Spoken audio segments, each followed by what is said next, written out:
Welcome, ladies and gentlemen, to a new episode of the X Button, Season 5, Episode 27. I am your host, Alejandro, and with me, joining me from his lovely condo from Florida, the Florida man himself. Joe LaRussa, how's it going, everybody? Yes, I am joining you from my condo in Florida. Longtime viewers of the X Button from like 3 months ago Yeah. or so will remember this background from my stretch here when I was here in April. I love my condo. It's my home. It'll be our future home when we're, living down here and Jing is finished with our fellowship. So I try to be here whenever I can because it's just so much better than Rochester, New York. Yes. But I hope everyone's doing well out there. Yeah. For our first episode, one-on-one, just you and I, since before I went to SGF, like back in May. Yeah, And yeah. yeah. And now our first one from with this new like rotation we got going of the one-on-ones. That's right. You had Paul last week, right? Yeah, which it was gonna be you originally because we were gonna film it before you went to Florida, but because he finished Death Stranding too, and I did at the same time. We're like, we gotta talk about this now. We cannot wait. So Yeah. that's why like your appearance got like moved a week, but here we are. Glad to see you. I'm liking Yeah, it this worked out. iteration. This is a good headset, so I don't mind not having the fancy mic this week. It's Oh better than yeah, the old one. oh yeah, For everyone and who was viewing us back then, this was the old headset that I was using the last time that I was here.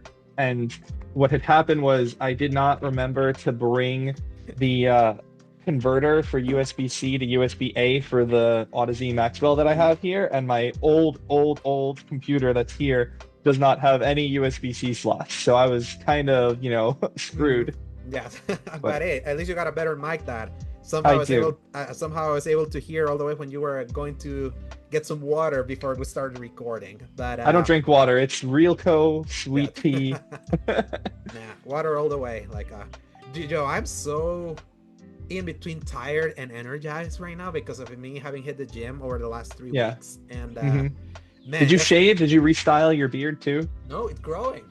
It's restyle. Okay, it's restyle. That's what I meant. It's like it's different. It's more Yes. shapely than Yeah, it was. That's what I. yeah, I used to cut it here. It used to only be here, and I let my neck, and I was Hmm like, let me hide this neck, and I feel it's reshaped, and then I feel like with my new hair, like combing it back, letting it grow from the back, and like hiding my neck now, I feel like my face, and on top of the exercise, I'm noticing my face has Yeah. like unbuff itself. It's kind of like unpuffied itself, and I'm even seeing it. You saw the picture that it saw it like a. Oh wow, Yeah. this is how I looked in DC like a month ago. Look where I am right now. It's like I'm seeing that thing kind of like how Lord Cognito from Iron Lords and LSM says like the health is wealth. It's like Yeah. late in my last day at DC, I couldn't sleep because I had such a big back pain that I remember I've told you that Oh. something like that. That was like so bad that I couldn't sleep and I was so nervous. I Ah, was like, God damn it, I can't sleep over this stupid back pain. And I'm hmm. flying home that day. That sucks. So I Got to was go for like, a massage. yes. But even then, I was like, do I really want to keep going through this? I'm like, Yeah. nah. I'm like, it was so funny because around that time when I was coming back, it was nearing the anniversary of me having signed up to this gym a year before. And ironically, it was like I didn't go to the gym because extenuating circumstances, let's just say, but I kept paying for it. So right before like the anniversary, where I made the decision to be like, I had the decision to be like, okay, I'm completing my year. Should I go cancel? But then I was like, nah, I'm trying again. I'm trying again. Redo. It's a redo and best thing I've done. I tell you, it's like That's great. I feel so different now. I feel more alive after so many things. And yeah, I'll definitely talk about that slightly later when I kind of like plug some stuff in. But glad to be with you here, Joe. Let's see Yeah. how much you infuriate me this week. I doubt it based on what we're gonna talk about. I feel there's not gonna be You never know. I'm yeah. very good at infuriating people, Oh yeah. so we'll find out. Yeah, hence why I sometimes need distance now. But that's what kind of like makes me whenever we circle back, I feel refreshed to see Yeah. you. So glad that Yeah, you're and then here. so soon we'll have the full group again, or as many as we can, because next week will be Rick for the Mm-hmm. audience. Next week Rick will be here, and then we'll after that try to get as many Mm-hmm. of us as we can on the Yeah. one after. So Yes, like because we have Paul, like he is fully locked in for the 14th, because that's where his wife is kind of going. He's going out, and away. when the wife goes away, she takes the son. So it's like that gives him more time because he can be as long as he can when he doesn't have that parenthood Yeah. like commitment to him. So that would be like a good one for us. But if anything, I might circle back around to you, but you'll see it as like every week is gonna be different based on time and needs and Yeah. who's available at a certain Yeah, time. the goal is really just get everyone in once a month at least, the best Mhm. that we can, and then Yeah, get as many as we can at the end, I guess, is the best way to yeah, put it for it's kind people of like a listening. yeah, it's kind of like a gather, and it allows me to. I know what I like talking with Paul. I know what I like talking with you. I know what I like talking with Rick. It allows me Hmm. to kind of like frame my mind around specific topics for each of you without Yeah, having to kind of like overlap so much. And that to me right. makes it much more enjoyable. That's why I'm really excited for kind of like this new setup that we got going. Plus Hmm. the eventuality of you figuring out like what else we can add to the channel. it's Yeah, yeah. I'm talking with a friend of mine about possibly doing something. I haven't told you much about Mm-hmm. that yet, but Yeah. a friend of mine expressed some interest in something. I'll tell you Cool. more about that when I've talked with him a little bit more. Yeah. He's a bit busy right now, but Yeah, kind of like I said in episode 200, it's like yeah. you got something in the oven. I told you let that thing cook as much as you Yeah. need to think about it, and then you come to me and we'll add it Yeah, in because absolutely. the algorithm rewards consistency, but also it rewards more content too. So that's kind of like Yeah, why there's like a balance. It's like you can't do too much and you mm-hmm. can't have too little. Yeah. It's like if you upload short videos, I don't know. It's all a mess. It's so complicated how it all Yes, works. but we're definitely trying to figure, especially now post 200 episodes, kind of be like, okay, we made it this far doing just this, Yeah, with all four of us as every point, and I just kind of want to see how other way we can kind of like keep growing that hmm, way, but in like more individual absolutely. ways, and without also overbearing. Like to me, like yes, you're like now coming in twice a month, but that also will give you kind of that time to be able to do that too, and then I Hmm. jump in over there. And Anyone else maybe can I also jump won't in. always have the same game over and over and over again. Yeah, one day you'll Maybe. one day you'll join us in the brain rot of jumping amongst many different games. But I I'll say that I'll say this that at the very least, like you share, like, you at least have some sort of discipline that not many people have, which is just different. It's like kind of like it's I've been in this content creation journey for so long that I feel like I have to kind of play a few things, but even then I've been like just enjoying just revisiting stuff. Is kind of like what I'm yeah. gonna talk about is briefly when we get there. But Hmm. before we get there, this is just a reminder that this is the X Bottom Podcast Escapes Gaming Podcast that posts every Fridays from 10 a.m. onwards, God willing. Available on the YouTube channel Escape Gaming, as well as most audio services around the world, Apple Podcasts, Spotify, and the like. You can find links on the RSS feed at tinyurl.com/escape gaming. If you enjoy our show, give us a like and subscribe. And I just kind of want to shout out, plug in two things. So last week's episode 201, and episode 26 was the spoiler cast I did with Paul for Death Stranding 2 on the beach. It's an hour and 46 spoiler cast. Half is spoiler free, the other half it's clearly marked where it's spoiler filled. It was a lovely combo. It was a very cathartic combo about kind of like what that game meant to me. And on top of that, I also took, you'll see what I said about that game later in that podcast. I kind of took the spirit of that and wrote a reflection about the game that supplanted what was going to be my review of Death Stranding 2 for Season Gaming. It went live yesterday, so definitely Very go. well written, Alex. It's very well written. Yeah, thank you. It was like they encouraged me to be like, hey, I had already told them, it's like, yeah, this game kind of hit deep, and they were like, it's been 3 weeks. Maybe you should kind of write like a personal thing. And I was like, originally I was like, when I did Rebirth, I finished it 3 weeks after launch. So I was like, it's in the time frame that and that review did really well. But as I was kind of like writing that review, I was like, I cannot uncouple I cannot look at this game objectively, like because it's so tied, like Yeah. how that game hits. So I was like, I'll just go for the personal one. And the For anyone response, who hasn't read it yet, it's almost as if Alex reached into his chest and ripped out his heart and then squeezed it on the keyboard, and yeah, then the blood just became words. yes, that's a perfect, actually a perfect analogy. Kind of like how that was. It was like one of the most. Thank you.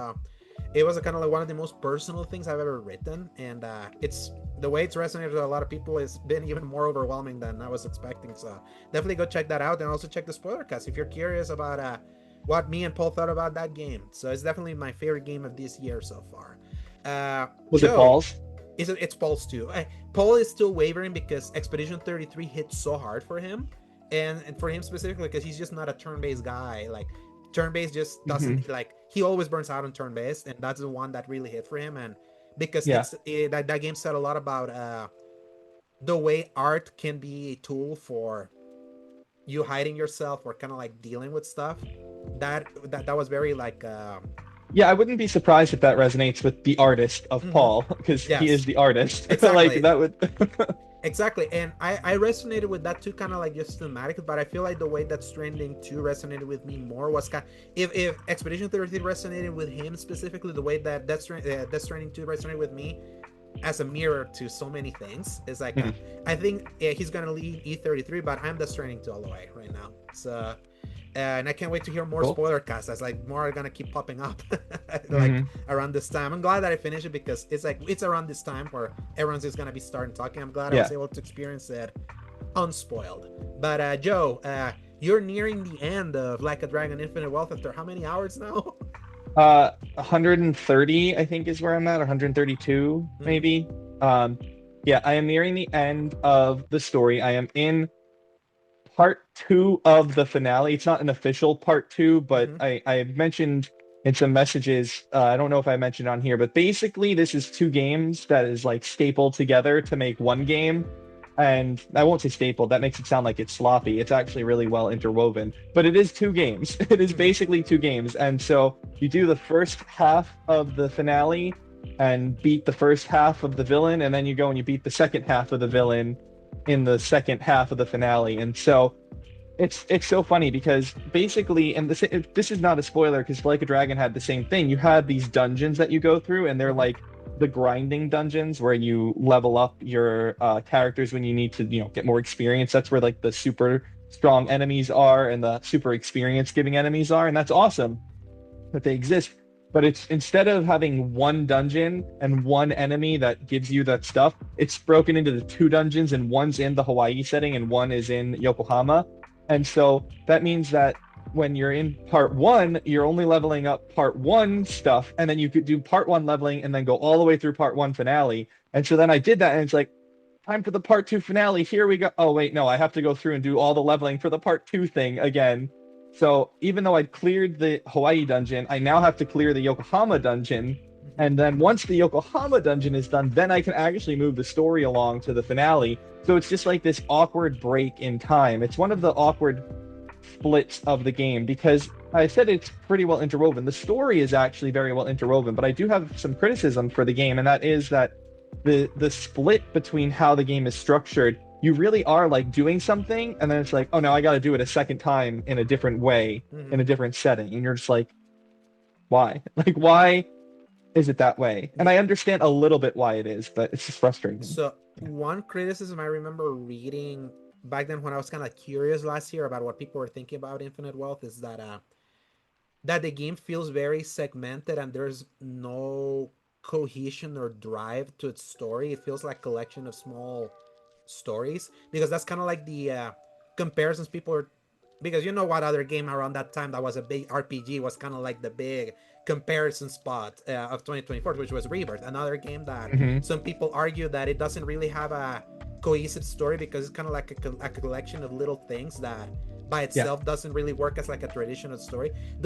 Are you feeling that with Infinite Wealth? Like now that you see kind of like how segmented it is, like does that resonate with you, or do you It feel different? resonates. It resonates with me halfway because it takes a really long time for you to see how the stories are connected together, and Mm-hmm. almost too long. It almost takes too long to put it together. And one of the benefits of Like a Dragon, this seventh game in the series, was that it was just Ichiban's story and it was a straight line of storytelling all the way through. Mm-hmm. And so it does make it better that you have that consistent through line instead of the weaving. I think that the actual story ends up so far weaving together well. It's Mm-hmm. just like instead of starting at chapter one like this and it was like going through the chapters where it was woven, it kind of started like this. And then as the chapters went on, it finally got put together and you knew, and then it wove enough. So you're like, oh, that's what this connection is.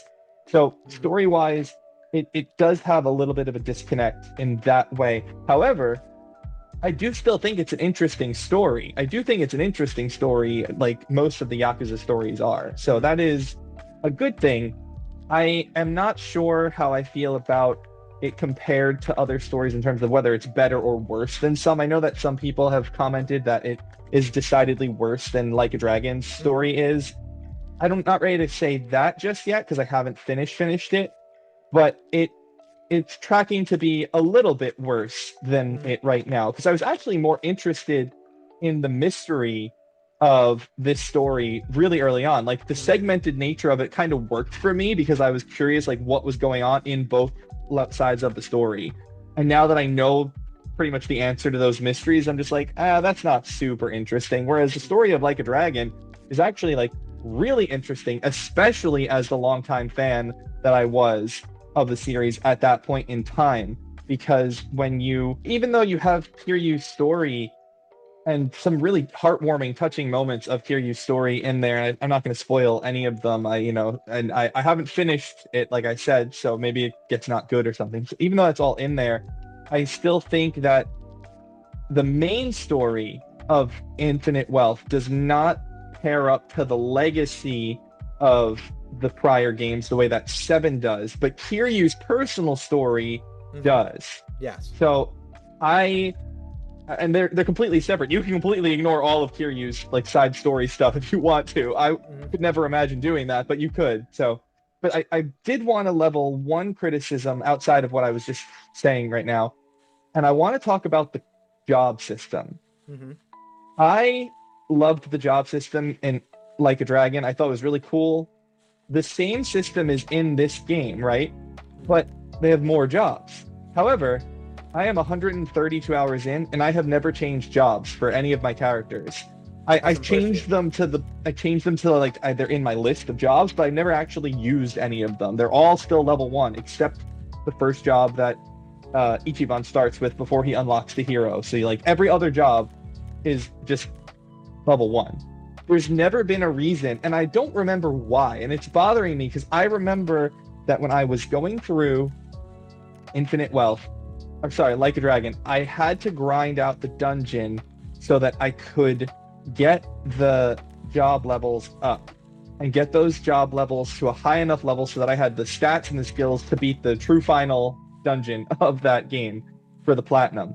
I don't know if I need to do that in this one. I think it's going to be helpful for later on for certain to finish up because I will, if I want to get all the trophies, there's a really hard dungeon that you have to clear eventually. But the point is, I just feel like the job system is not necessary in this game because leveling up is kind of slow. It's one of those job systems where you get stuff from levels 1 through 30, and then after that, you just get tiny stat increases up to 100. And I'm the kind of person who I just kind of want to leave it and get the job class all the way maxed out, and that's going to take forever to do. So I've just never switched jobs. Like Ichiban is still hero, like Kiryu is still Dragon of Dojima. Like the characters are still exactly what their job is. Nanda is still homeless guy. Like that's and it's frustrating. It's like why is this in here if there's really no need. There's almost just no need for it, which I don't know why. Maybe there was no need in the main game of Like a Dragon. It's been 3 years or so since I played that game. So maybe there was no need and I just completely forgot, or 2 years, whatever it's been. Mm-hmm. And I only remember having those jobs because I had to grind them out to do the final dungeon. But I don't know. So they should give some more incentive. Like maybe lower the level cap of the job to like 50, and then that gives you reason to switch over, or give more experience to the job so that you hit level 100 of the job faster than 99 or whatever it is. Like maybe that would help. It's so strange. Like there's really cool jobs. There's like samurai and kunoichi and like all these awesome kinds of things that I just Yeah. haven't had to take advantage of. And I found as you pick up items, you're picking up these specific class items and specific class armor. It's like I haven't touched them. I've got so many court tongs to like super level up chef class. I've never been a chef in my life in this game. Like I just haven't used any of it. It's very odd. So I'm loving this game. I really do love it a lot. It's phenomenal. Some of the Kiryu stuff especially is really, really awesome. So I'm looking forward to finishing it and moving on, but I am almost done with the story. There's a Master Vacation Bundle DLC trophy set that I may go for, but that requires a new game plus playthrough on Legend, on the Legend Oh, difficulty, yeah. which, I mean, you have to do Legend difficulty on pretty much all the other Yakuza games anyway, except Like a Dragon. So that's not that big of a deal to have to do it, but it's not required for the platinum. It would be required for the 100% of the trophy stuff. So that may be something I go back to when I get bored at some point or Yeah. just want to. Yeah, I may have the platinum trophy kind of like urge here and there, but I don't care if it says 100. Like Yeah, I I leave a lot of usually this. don't. Yeah, I like leaving a bunch of that stuff just there as maybe as kind of incentive for, hey, if I ever go back to this, maybe this is like one reason to Yeah, replay for me. But it's like if it's not required, I just kind of leave it. The only one that I did it for in recent times was Spider-Man 1. yeah, I did for Like, Spider-Man. yeah, and after that I was like, this was annoying as crap. I'm never doing that. I didn't do that for Horizon, for the Frozen Wilds, kind of like the little thing. I was like, these challenges are even more annoying than the normal challenge. I was like, nah, I'm not feeling this. So I did do I it for can go back. Horizon and Spider-Man. I haven't done it for Forbidden West yet because I haven't had an opportunity Mm-hmm. to do it. I went back and did the New Game Plus very hard play or ultimate Mm-hmm. playthrough, whatever it is, but there's another version where you have to get like tokens and get weapons. I just like too much. It's Yeah. too much.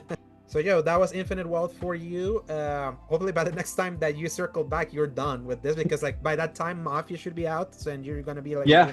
you're gonna be reviewing that and redeem yourself for Mindside.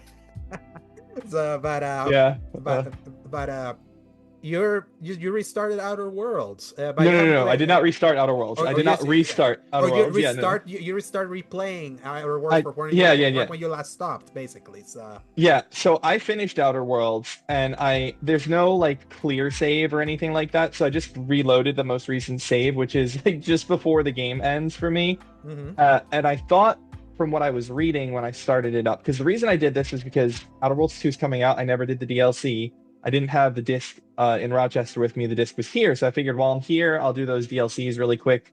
And I just figured I'd start it so I'd have a little something extra to talk about here instead of just Infinite Wealth, because I am so close to the end there. Mm-hmm. And I loaded up that save because when I started the game, it said something along the lines of, if you leave the zone, you can like cancel your trip that way. And it's like, I guess I don't know. Maybe I misread it. Maybe I misunderstood. But basically, I loaded up the game right before the ending, ran all the way back to the ship at the start of that level, got in the ship, got up to the computer, and they were like, "There's a storm. You can't leave the area now." And I'm like, "What do you mean? I thought I was allowed."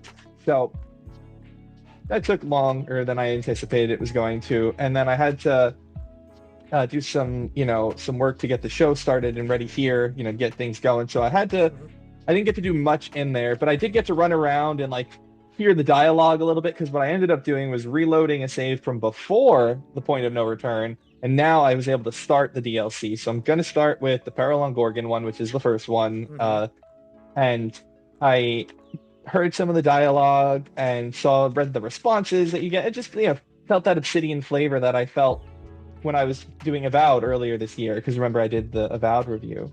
Mm-hmm. And the Avowed review, I really liked Avowed, and I think I like Avowed's writing more than Outer Worlds writing, because Outer Worlds has that like level of snark, Mm-hmm. even just in the little bit that I got to play. And Obsidian's really good at RPG stuff, but I'm not always the biggest fan of their snark, and sometimes it's funny. Mm-hmm. Yeah, you're It, more it can, you're more earnest instead of comedy, right? You like that yeah, more, I yeah. don't mind comedy. I just don't like stupid comedy. I would never ever play a game like High on Life, like a stupid like Justin Roiland and his stuff does nothing for me. Like I don't find that amusing in the slightest, So Mhm. I just wanted to talk a little bit about this and say like it's still a cool game from the little bit that I played and the little bit of running, and I like that there's all these dialogue options and skill checks, because I did talk to a couple people while there, and I got caught running around trying to get back to the ship, so I had to like lie my way out of it or intimidate someone, that sort of thing. So it's cool, and I'm excited for the Outer Worlds too. That's part of why I wanted to go back to do the DLC, because I really enjoyed the Outer Worlds. However, I also realized how little I remember about this game. I was like, oh yeah, this is like what it looked like, and this is who these people are, and like that's the name of my ship, and what am I doing on this planet? Oh, Yeah. there's the scientist guy. So it's like, yeah, I think that the Outer Worlds is a good game, but I do feel it in the lexicon of,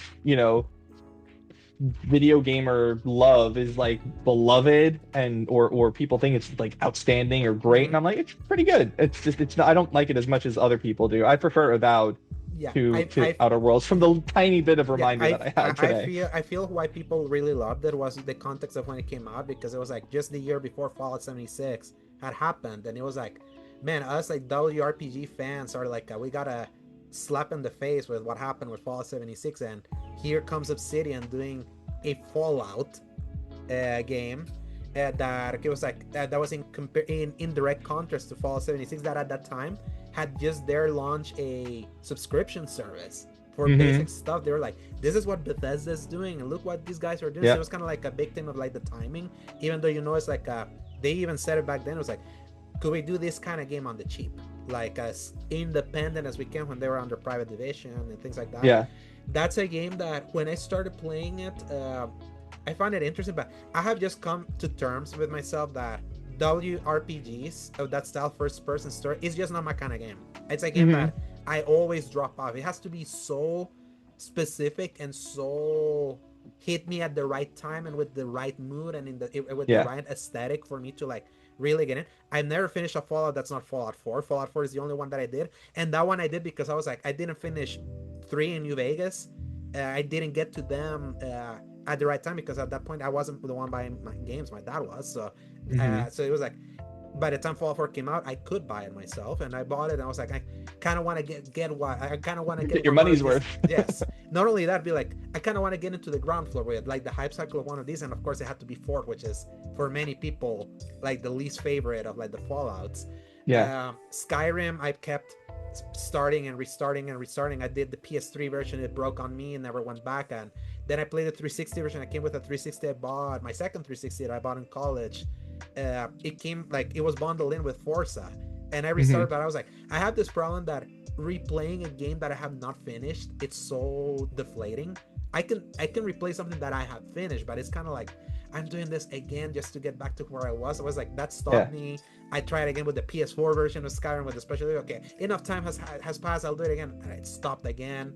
You know, Starfield. it's Mhm.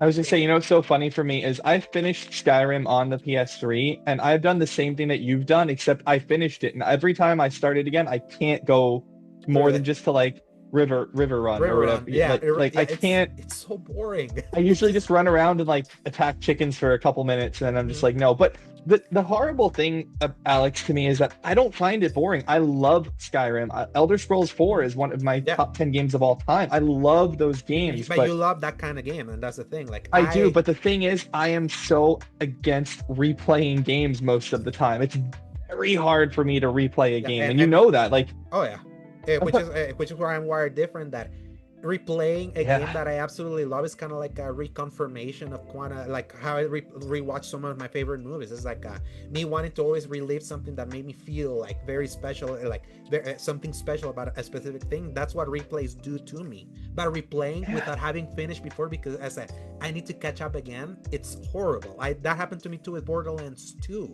Why Uh, not just hit resume? uh, Like, because Bec- I know that there are people out there who are like, oh, I haven't played this game in 7 years. I have to start it over. It's like I'm yeah, probably just gonna pick it up where I left off. Like, yeah. if you It to me that's depends. what's happening is you're hitting this roadblock and Hmm. you're like, I did this already. And that's part of what the roadblock is for me with Skyrim is I think I know that stupid Golden Claw dungeon so well because Uh, I've like I don't want to do that. And then I think about the stories. mhm, And as a story-based gamer, someone who really plays games for their stories, I don't do visual novels. Although I'm thinking about maybe opening my mind to some visual novels, mhm. but I don't really do visual novels and things. But as someone who likes stories, if I can remember your story, I don't necessarily want to play Replay your it. game again Yeah, because I know the story of Skyrim. I know that you start off in the wagon and the village is attacked by the dragon. You go to River Run and then you go get the Golden Claw and then you go to each of the holds. And I know the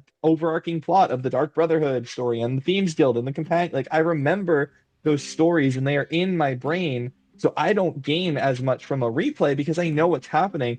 I enjoy listening to lore videos of Elder Mm-hmm. Scrolls so much. There's actually an ASMR channel. Mm-hmm. She's bigger than we are, but I'll give her a little shout out from our tiny community Yeah. called Oven ASMR, Mm-hmm. and she does lore videos of like all sorts of things, but one of her most common ones is Elder Scrolls. She Mm-hmm. just did like a 2 hour and 45 minute video exploring just the map of Cyrodiil and going over like deep lore of Cyrodiil and like that stuff. I love that video. I listened to that Mm-hmm. for like 2 days straight, falling asleep to it a couple times. Like it's so interesting and relaxing because I love that lore. Mm-hmm. And I just want more lore in it, which is one of the reasons I really continue to play Elder Scrolls Online is because I'm getting new stories, I'm getting new lore of this world. As much as And I actually don't really like playing Elder mm-hmm. Scrolls Online, I Yeah, don't think because it plays very well. it's a facsimile of what the kind of game that you like, which again is like circling back to me. Like I realize how much like I just drop off that this kind of game. Like Western Yeah, RPGs is just not for me, and like even JRPGs, it has to be very specific. Maybe yeah, action, like an action JRPG slash Kingdom Hearts, or like the action Final Fantasies, like that. The turn-based ones that I did because of the quality of life of increasing the XP or God mode of the original FF7 and things like that. yeah. I like myself a little bit more action and more seeing like a character instead of like embodying a character. And Cyberpunk was almost one that really hit. The problem with that one was that I played the PS4 version, like base PS4 version, when it hit, and then I was like, this is just too busted. I'll wait until it's on PS5, and then by the time that the PS5 version came on, I had already moved on. I was like already like that. I Yeah. couldn't hit like right when I wanted it to hit, and then You like should have played it on PC where you could have modded it to third person mode. I didn't have a good PC back then, so that was another problem. Yeah. So like if I had the PC that I have now, I would have been able to do it. So I just kind of let Nothing it go. stopping you. Nothing Yeah, stopping you. nothing's stopping it now. It's just more like I have the PS5 version there. Someday it's just like that kind of genre is like you just has to hit at a specific time. Like Starfield hit for me Yeah. when it did, and even that was a big disappointment for me. But that was the one because I was like, okay, Yeah. this kind of game in space, going around and all of that, like the space exploration kind of game. Teleporting. Yeah, Because you're just fast traveling yeah, everywhere. yeah, even though it was that, it's just kind of like the idea of living that kind of fantasy. I try to like make it work, and even then, I was like, I just don't like this kind of storytelling. I don't like being the character myself. Like, it's just not the kind of game that speaks to me, and I've kind of just And that's fair. yeah, It's not. I It's just not don't for get everyone. hyped. Yeah, I just don't get hyped about a WRPG anymore. Personally, like Outer Worlds 2, I'll try it because it's gonna be on Game Pass. I'll see how I feel, but I also not pretending it's gonna be anything otherwise for me. I'm interested for the vampire game, Dawn of the Bloodwalker or whatever, or Blood of The Dawn of or Bloodwalker. the Dawn of Bloodwalker, whatever it is. Like that sounds interesting, especially because of the premise. Like that limited time premise is like that's an interesting hook to me. I know for you it's like an annoyance as the completion is, but that to me is like almost freeing. But any final word before I move to my games, so we can. No, I don't think so. Yeah. Yeah, I'm excited for Outer Worlds 2. I will dig deeper into the Outer Worlds. I probably will get to the DLC in more detail within Mm-hmm. the next few days, over the weekend maybe, because I'm really close on Infinite Wealth, and I'm really excited to be done with that. And then Alex, when I'm done with Infinite Wealth, all that's left in terms of mainline games is Pirate Yakuza. Yeah, That's all that's and left. you'll be caught up finally. I will be caught up. I still have like the side spin-off like Ishin and whatnot to play because I haven't done that, and that's also like prequel, not really canon in the universe. It's thought of as like a dream for Kiryu and stuff because it is mentioned in universe, but it's Yes. not. Yeah. Actually, I did get. I should have brought up with me, but I did get the collector's edition of Pirate Yakuza from Woot. It was on Mm-hmm. sale for like 46% off, so I got the Mm-hmm. collector's edition Yeah, I remember you of sent Pirate us that. Yakuza. Mm-hmm. Yeah, it's downstairs on my table. It's nothing fancy. It's like it was like $150 originally, so I got it for like 70 or something like that. And it's just a thick box, kind of like the deluxe edition of Rebirth or something like that, where it's just like a Mm-hmm. thick box, and it's got apparently a Majima standee in it, which is cool. I haven't opened it yet because I'm not Yeah. ready to play. But yeah, so I'm really happy that I'm finally like I might actually be able to play the next game at launch for a Yakuza game after Yeah, because I 8 was gonna, years. yeah, because like if you're still like on schedule, like December would be Pirate Yakuza It is, yep, December's for Pirate you, and Yakuza. That then will be like, it. and then by the time we get to I forget the name of the actual name at the Project Century that they gave the name at the SGF. I already forgot. Like maybe by that time, then you're gonna like hit it Yeah, in the ground floor. So yeah. Stranger Than Heaven, right? hmm I think so. That's what it's Like called, right? you can look it up, but that one because that's the next one for them. Besides the new. Yes, Stranger Than Heaven is the name. Yeah, Project Mhm. Century, Stranger Than Heaven. Yeah, I don't. I'm super curious of how that's connected to their universe, if it's connected at all. It looks a little bit more magical, honestly, Mhm. than Yeah. the rest of them. I know some people thought it might be like a prequel to the Mhm. series and whatnot, but I don't know. It looks like they may actually be doing something different. Aesthetically, it looks different enough that that could be like a great jumping on point, especially if they still do their kind of game. It's like they're already known for stuff. Yeah. So now moving to my games, Yeah. What are you playing, Alex? because Let's hear about it. because I'm still in the afterglow. I haven't finished Death Stranding 2. Like before Death Stranding 2, I was replaying the original because I only played it once back in 2019, and I was still kind of like in the mood. But also interesting conversations happened with Paul and our spoiler cast about comparing both games because I do feel playing 2 has made me reappreciate 1 in specific ways because 2 sanded off so much of the friction to make it a just much more fun video game, but also kind of like what I told you, like the thing that really impressed me originally was like, oh my god, I'm playing the sequel to Metal Gear Solid 5, The Phantom Pain. It's like it has that kind of sandbox interaction with like your different tools and the movement and things like that.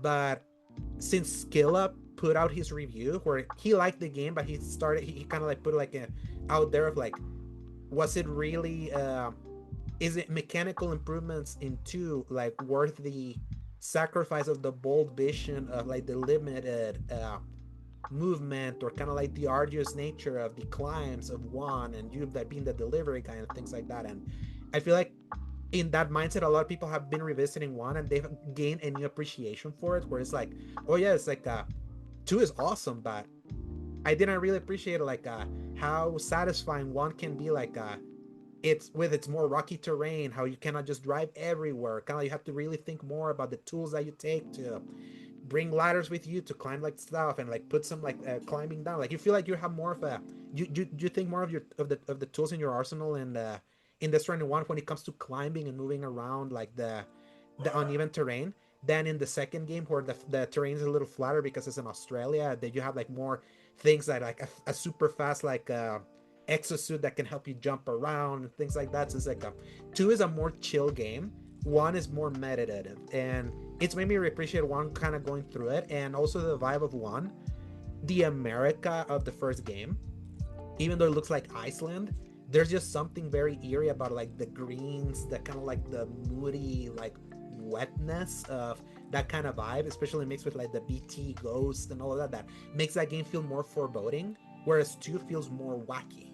And I still prefer 2 because it's a more fun game, and I'm forever like gonna be in 2 camp, or you can go read why.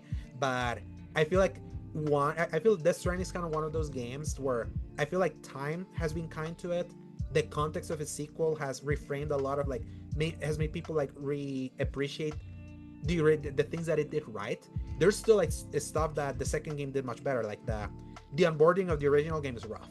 It's like super rough. A lot of people have bounced off of that first game because of how long it takes to start giving you tools for the friction to start diminishing. So at first, like you can get the impression like, is this what this game's gonna be? Holy crap! It's like I need to prepare myself. It's gonna be like, okay, it's like just walking. It's like 2 really gives you a car really quick, like all the tools that you need to get to places faster, and that's why a lot of people enjoy 2 so much more. But I feel like it's good to have that reframe because it's like it just makes the ideas originally like age better, and I'm seeing that now, and I'm like, yeah, I'm loving Death Stranding 1 even more in comparison to like Death Stranding 2, even though I still love Death Stranding 2 a lot. And it's interesting seeing like the ways Kojima, like his vision for that original game has been like re-underlined now, like in the context of the sequel. It's been praised more. It's like oh yeah, you were actually really bold with what you were trying to do, and you didn't fully sacrifice the spirit, but it's like the original pure vision. It's still like something really special now, like in the context of kind of like his resume. So and I'm gonna ride this mood out like as much as I can because I'm still it's such a pretty chill game. Like the mood, it's just like it's a game that relaxes me, and it's a game that's just so satisfying. There's just something about how its systems just interlock together. How the satisfaction of completing the deliveries, raising the levels of the places that you deliver. It's like for people that love stats or seeing kind of stats climb and all that, it's like that game's nirvana, literally. And I'm glad that both games kind of like complement each other that well. It's like some people were saying 2 is just so much better that's gonna invalidate the first game, kind of like Tears of the Kingdom could theoretically invalidate Breath of the Wild. That's kind of like a first draft, things like that. Revisiting 1, I'm like, actually no, unless it's just from gameplay. Like if you're specifically just thinking of fun, yes, 2 overimposes itself over 1 easy because it took out the friction and made more of an action game on top of that. But 1, like if you want something like more unique, I feel it still stands on its own, and the vibe is still more. I think the vibe is still more unique because of the darker aesthetic in that one. Let me ask you, Mm-hmm. without spoiling, obviously, for people who haven't finished it or played it yet, but will there be a Death Stranding 3? It can be a 50-50. I feel the story can end there. Like it closes the emotional loop of what it's going while living Did enough. 1 do that? Did 1 close the emotional loop? It definitely did in a way. Like it didn't really need a sequel, but the sequel justified itself. And I feel like it's the same way. Like if he comes out like with a different idea, I feel 2 has more of a hook that the third game could follow if they follow that way. But if you're just thinking about the story Sam Porter Bridges, I feel like you've fully closed the loop, yeah, with the second game. So Death Stranding 3 on the moon. that would be so funny, especially because the moon is so literally so in front of you in this game. It's like the rules of how the world works of Death Stranding is just so fascinating. There you go, on the moon, everyone. You heard it here first. Yes. That's the next game. It's Yeah, you're gonna be transporting cargo to the moon. yeah, keep the onda. But Get your spaceship. yeah, because also what's interesting is that Kojima said that if the Death Stranding 3 happens, he said that he feels the third game could be directed by a protege, like someone else, because he's 61. Like, Does he have a protege? Does he have someone that he's got in mind? I don't know. At least no one that's like vocal, like at least someone that's kind of like in the limelight, like he always is. But because the big thing, like when he was doing the circuit of like promoting this game and all that, a big theme that popped up was the fact that he's gotten older now. Like by the time like this game was coming out, it's like he was nearing 40 years being a game developer, and he had a big eye surgery that happened during COVID that kind of like made him like reanalyze like how much longer he has left, of kind of like before he could make more games. And he has 2 more that he already announced. OD, if it's still alive, the one that he's doing for the horror game with Jordan Peele that he's doing for Xbox, and Physint, the stealth game that they announced at that State of Play that did that big trailer for Death Stranding 2. You know what's funny? I don't know which game is more fake right now, OD or Physint. I think they're both equally fake. You know, like they're not real. They don't exist. There's nothing for either of those games. Yeah, I feel like OD feels more unreal considering everything that's happening with Xbox. So that is like, OD feels more unlikely, but I think they're both equally non-existent at the moment. Like I don't think that either of them have had any actual work done to create something for them. Kojima literally said that development of Physint would start until he finally shipped Death Stranding 2. He said it was like they just kind of like did it as a statement of intent of like, our relationship with Sony is so strong and I'm delivering Death Stranding. In the legal world, we call that a memorandum of understanding. Yeah, that's exactly what it is. It's an agreement to agree is the equivalent of what he did there. Yes, and that does feel Physint. If it comes out when I think it comes out, Kojima might be 70 by that point. That feels like the time to bow out, like based on how long it takes to make games nowadays and what he's trying to do. So, and it'll be very fitting. 70 when it comes out, that means that it might be, depending on when PS6 comes out, that could be a PS7 game. Who knows? That what's funny with Death Stranding is like when he announced Death Stranding in 2016, people thought he was gonna take forever, and it came out 3 years later. And then this one was started after he did Director's Cut, so it took him like 4 years to really make it.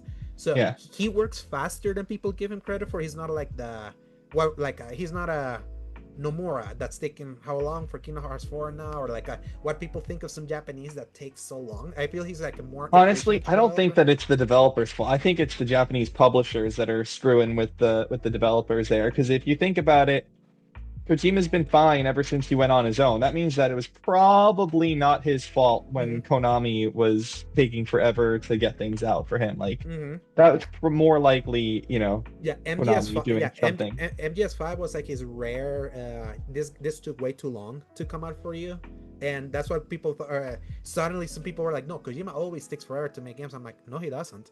98 to 2001 Metal Gear Solid 1 2, then 2001 to 2004 Metal Gear 2 to 3, 2004 to 2008 Metal Gear 4. So Mm. 2008 to 2015 MGS5, but in between that he did Peace Walker on PSP in 2010 and did the Ground Zeroes like pack-in, The like demo, the yeah. demo, the Not pay pack-in. It was demo, you had to pay for that. Trust me, the that was pay not. demo, yeah. So and that was like in 2014. That was the only time that he took longer, but he went open world with that game too. So if Yeah, you go open world, that goes like that takes longer. But he also developed a new engine that's being yeah. rotted The away Fox or the engine, yeah. Do we over at know Konami. if the Delta remake is coming out physically or is that just a digital I release? Do think you no, know? I think it's gonna be physical. I think there's a Okay. physical I wasn't sure. edition, but I don't know if it's gonna be like a physical edition with code. You never know. Yeah, I was debating buying it because I may get it, I may not. I still haven't decided if I'm gonna try it or not. I'll let you and Rick fight over whether I should play that game a little bit more. I'm still of the mind. Why I want you to play that is because you're testing the waters of why they're pursuing it this way. Yeah, Me and Rick are so in the weeds of how we experienced it that I feel like he just yeah, can't uncouple like how we experienced 1 and 2 and 3 as the prequel that with an yeah. understanding of the first two games it filled the story. I am of the mind that 3 is the most straightforward story you can get out of that. Some reference may like go over your head initially, but I kind of want to see how someone starts with here and how that Yeah, plays out. I'm That's kind not of what I was. against doing Mhm. it. My real hesitation is just that it's $70 for a game that is a remake of a really old game that I don't know how it's gonna do. I don't know if they're gonna have Mhm. done a good job. Really, that is the definition of the kind of game that you wait for the reviews just to see if Mhm. they like screwed anything up Yes. in the creation of it. Because Mhm. I buy new games all the time without thinking about it. That's not a big deal. It's that this is a remake of a game that I'm more worried that they're going to mess something up that I'll need that Mhm. it's not going to be worth it or I'll wait for a discount. The only reason it came up in my brain also was because PlayStation Stars ended officially Mhm. yesterday at 10 a.m. Eastern time. Yeah, so you cannot get more points. I think like if you how many Right, you points do can't you get any have? more coins and you couldn't get any more collectibles or anything like that, but you can still spend your coins, everybody. You have until November to spend your coins. And And you so it wanted to came up see. because Mhm. yeah, it came up in my brain because I was 250 coins, or sorry, I was 200 coins short of getting another $5. Mhm. So I was like, what should I buy that I'm gonna buy? And I Mhm. thought about making it Metal Gear, and I was like, no. And I ended up buying 4 months of Genshin Impact Welcome Blessing passes because you can stack them. So I stacked 4 months of those because I'm gonna Don't buy them anyway. don't let Rick listen to this. Oh my god! Do not let Rick listen to this. They're five It's gonna. dollars a piece. Yeah. I was $20 away, so I just Yeah. bought four of them and I stacked those, so I've got them. So I've got like $80 Uh huh. in PS Stars coins right now or whatever to spend, which is good. It's Okay. a Yeah. I fair still would amount. say like I still like. I cannot stress enough that Metal Gear Solid 3 is such an excellent game, and I've read the previews of what they've done. They've kept the spirit. The story's still the same. The story is really strong. It's a really thoughtful, thought-provoking kind of like narrative of how governments Yeah, sometimes kind of like take advantage of the people that serve them for like the greater good, even if it's not that. And it's kind of and that's like exemplified with the yeah. main character Naked Snake and his mentor, the boss, and Naked Snake. My yeah. goodness. Yeah, it's called. It's like it's. There's a reason why it's. Yeah, they give him that name, and you'll understand it like when you understand the rest of the rest of that Just story. sounds like a penis joke, Alex. It just sounds like a penis joke. Again, I actually never thought about that. I'm gonna tell that to Paul. We're gonna ruin it for him, but Good. it's like they said like over the shoulder aiming and shooting, kind of like and be able to move and shoot. That was introduced in Metal Gear Solid 4. 1 and 3 had a very specific control style. They modernized that, and I want to see how that works with the exact same scenarios. Like so far, they have not given any indication that this is gonna be like an FF7 remix situation where they're selling you that you're playing the same story, and then surprise, it's a C. Word. It's a swerve. Or even the Silent Hill 2 remake, apparently it also does a little bit of the FF7 remake, kind of like changing things around that wasn't there like in the original, that is in conversation with that original game and things like that. It's like they have said that this is one-on-one, that they took the exact same script, the same BOs, put a new coat of paint, and that's why I just very Oblivion like. Pretty much. Same Yeah. developer. Well, you know, and same developer. Yeah. All right. Well, we'll see. I'll think about it. I'll see what the reviews say. I'll see what you guys say. Honestly, like your opinions are important, and that's coming out at the end of next month. So I don't have anything. I think. Yes. 25th or 28th, something like that. Yeah, it's like the end of that month is nuts for me, because it's like I want to play Mafia. I'm excited for that. That's the start of the month, though. Exactly. No, it starts there. Then I have the Shinobi game halfway through that month. Like then I have Metal Gear. Then I have Lost Soul Aside. 28th. August 28th. And then I think the 29th is Lost Soul Aside, if I'm not mistaken. I thought that was also the 28th. I thought they were the same day. Yeah, I think they're 1 day apart. You can kind of double check. I am. Yeah, I'm checking now. It is the 29th. Yeah, 1 day apart. You're right. Yes, okay. it's like and then Shinobi is like the 22nd or the 23rd, I think. That I don't know. No idea. Yeah. So because I remember it's like I'm getting that Ninja Gaiden Ragebound next week. And then Shinobi is kind of like those two ninja side-scroller games are like in close vicinity of each other. So it's like that's a tough month for me. I think that Lost Soul Aside and MGS Delta are going to be this year's version of Dragon's Dogma 2 and Rise of the Ronin. Rise of the Ronin, where I was going to buy them both, and then I ended up getting turned off from Rise of the Ronin because of the reviews, and I just stuck with Dragon's Dogma. Because I was going to play Dragon's Dogma no matter what the review said. Like, I went through the same arc as you, because it was like I saw both and it's like, oh, okay. And Dragon's Dogma I was anticipating, because that was like the hotness early on. Everyone was like, this is going to be the new Elden Ring. And blah. It's a good game. It's just not. It is not as good as it should have been for the time. Everyone has agreed that it was one of last year's biggest disappointments. It's so funny. That's like that's a common sentiment now. Yeah, but so for this one, I may see what they say and buy one or buy both or buy neither. And what's funny then, when I saw that Rise of the Ronin was like a 76, I was like, oh wait. Then I watched streamer Runeby play it for a while. I remember when you bought it. Yeah. Yeah, I was like, because I was like, this looks fun. Like when I started seeing, I was like, I think I'm kind of, especially at that point, I had already bounced off of Dragon's Dogma. I was like, I don't think I really like this game. This game kind of sucks for me. And I have the platinum. Yeah, I know.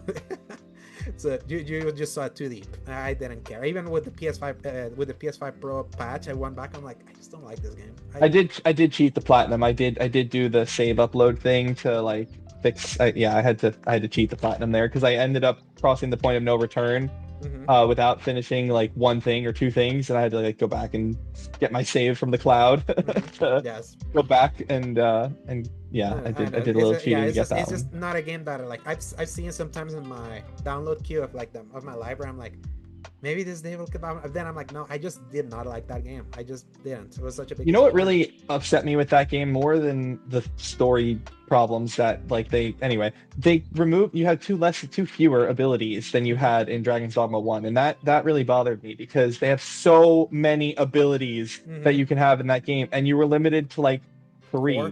Four, you were limited to like basically nothing. At least in the original, you had six abilities. It was so much better, because you had the R and L buttons that like did something. Like that was made it much better. They got rid of my favorite class too. Yeah, it sucks because I don't know if it would happen, because the director's gone, Itsuno, the guy that made Devil May Cry, and also Hideaki Itsuno.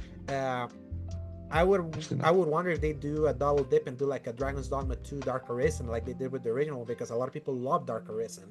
Dark Arisen is very good. Dark Arisen.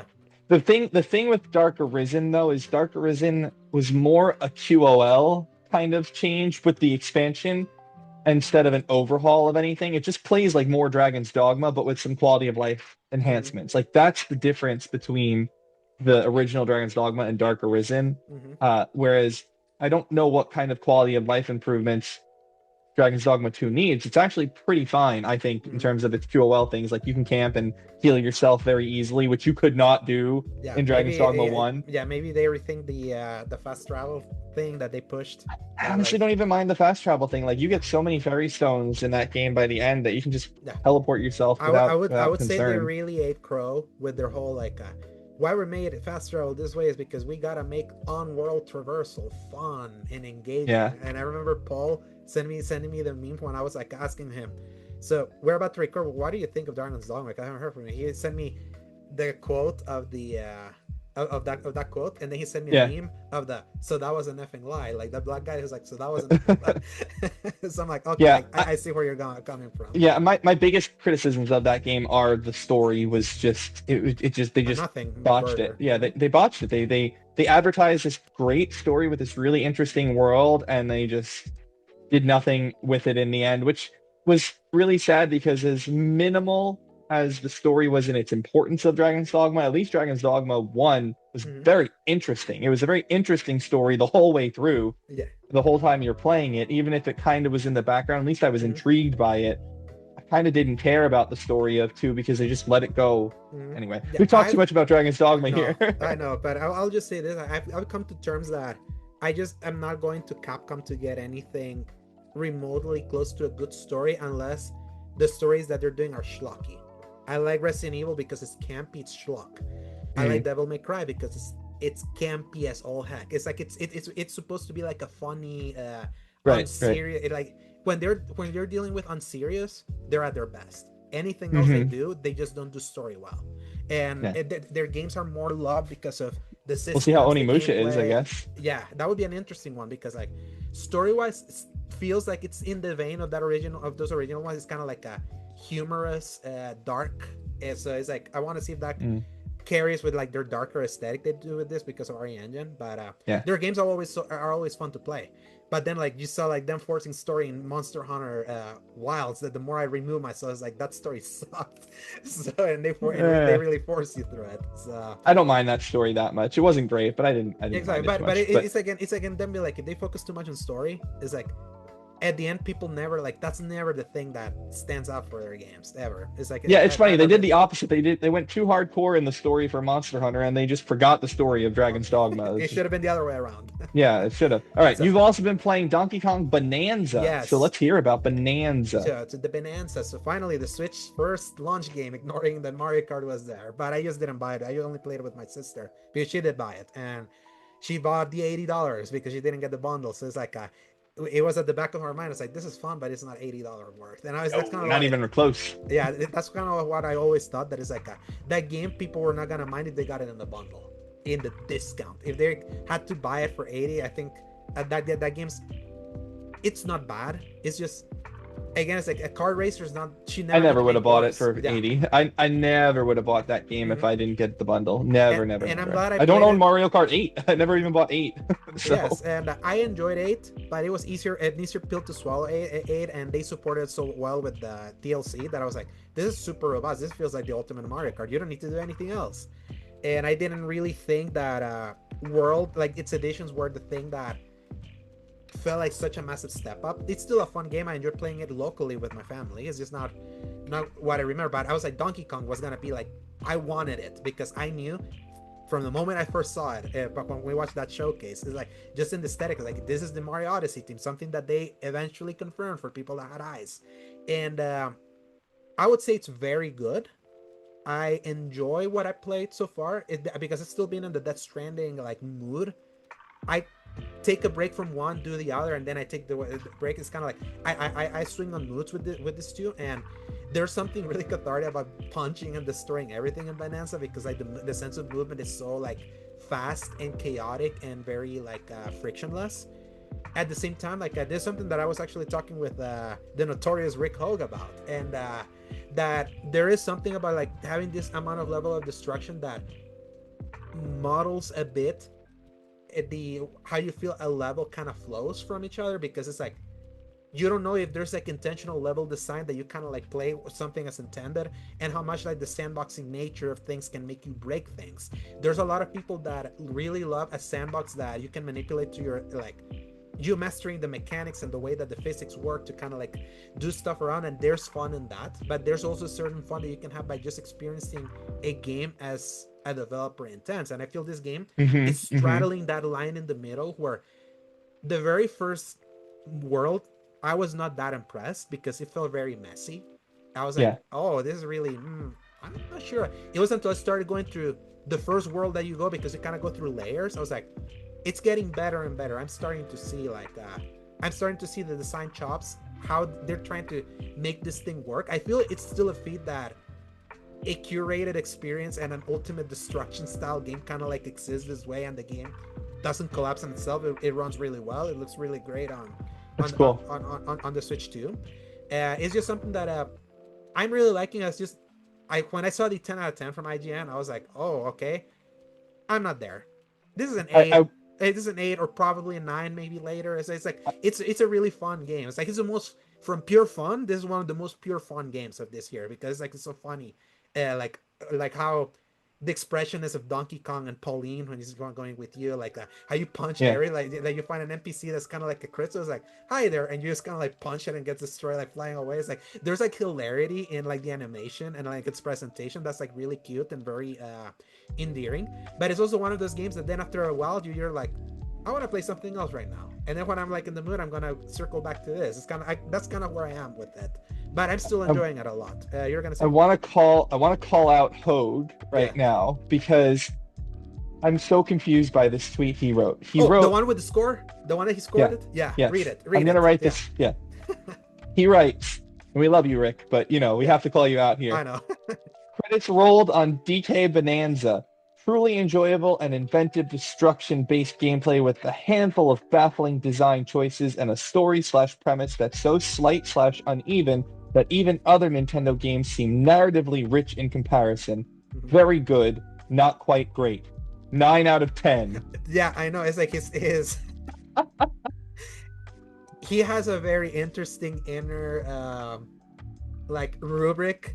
Apparently great for him is 10 out of 10 for some reason. But yeah, and it's I'm gonna ask about this on Bitcast this week. I'm gonna like in my super chat, my regular super chat. I'm just gonna be like, oh, you need to explain how this works, because your rubric. I don't understand that. It doesn't make any sense. Like good, not quite great. It's good, but it's a 9 out of 10. Then what is like?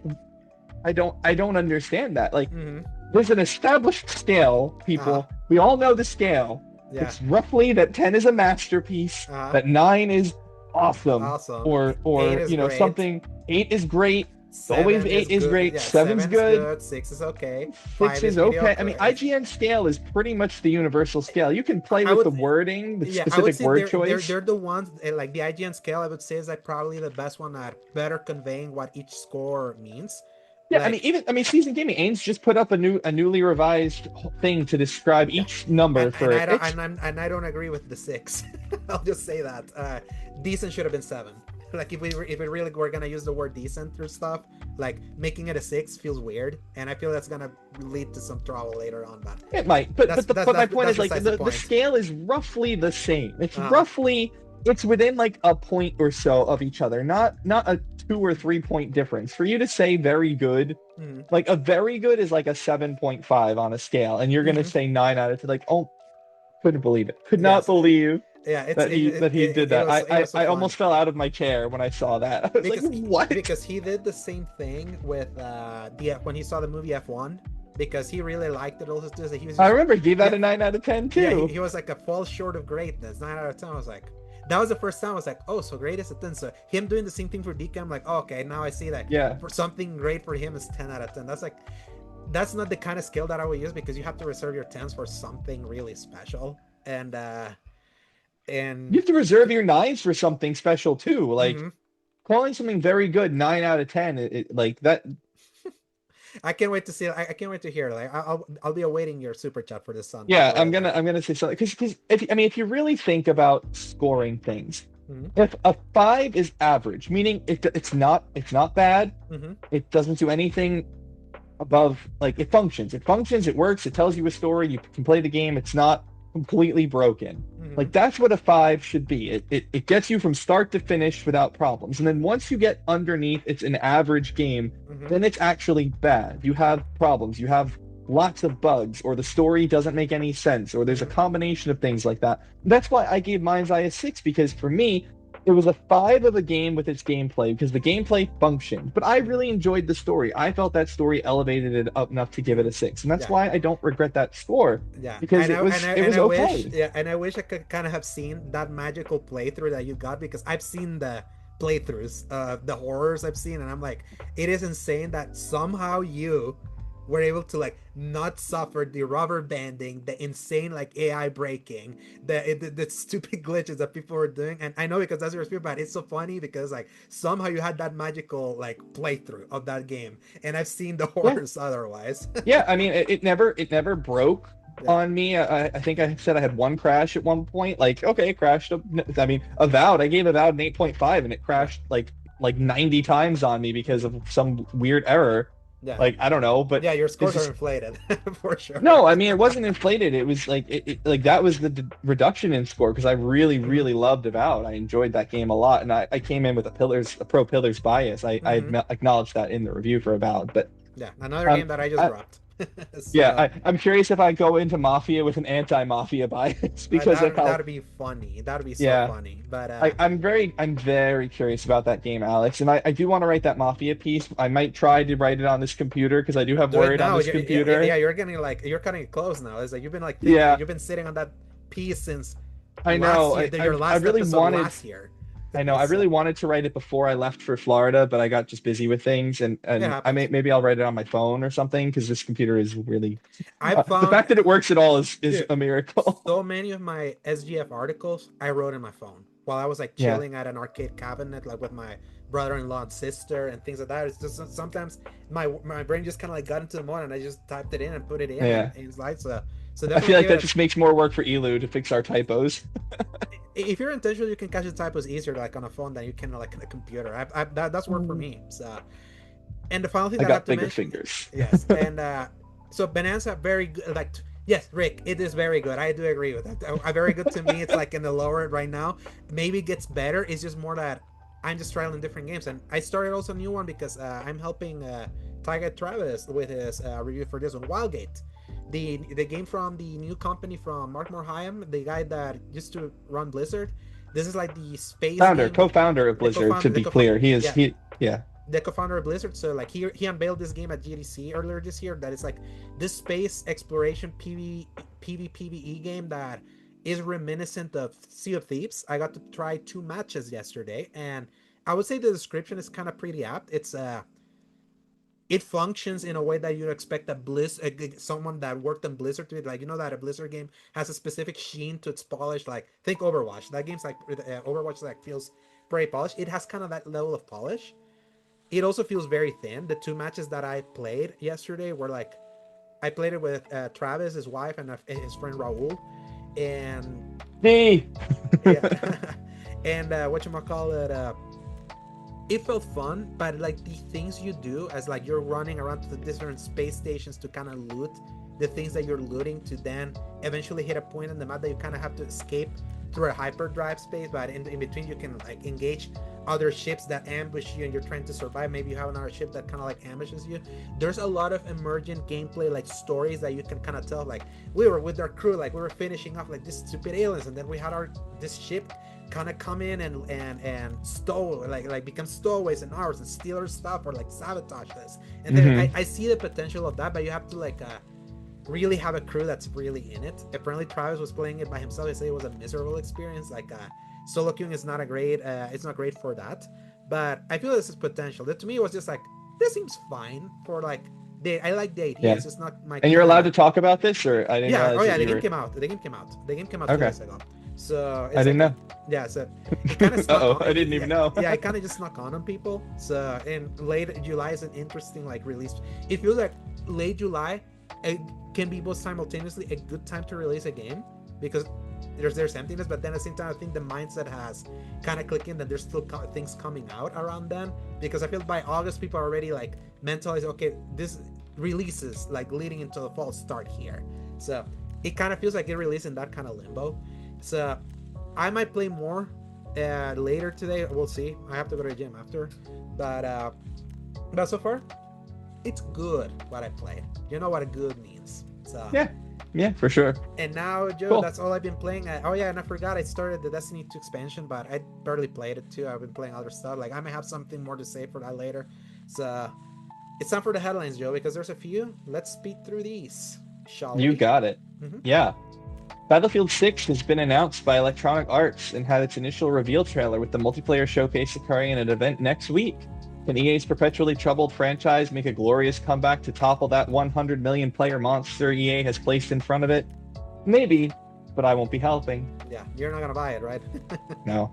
I actually loved Battlefield way more than I ever loved Call of Duty. I loved Battlefield 1. I played the heck out of Battlefield 2. Mm-hmm. Um, you know, Strike at Karkand and the Sharkey Peninsula, my two favorite maps. I loved those maps. I was so much fun. And then 3, they like actually updated those maps and like brought them into 3, which was kind of cool, but I fell off in that like 3 to 4 era. I just don't care about shooters anymore. Mm-hmm. The multiplayer grind is a grind to me that's not worth it when, as the story gamer that I am, I'm losing story. I'm losing the story opportunities.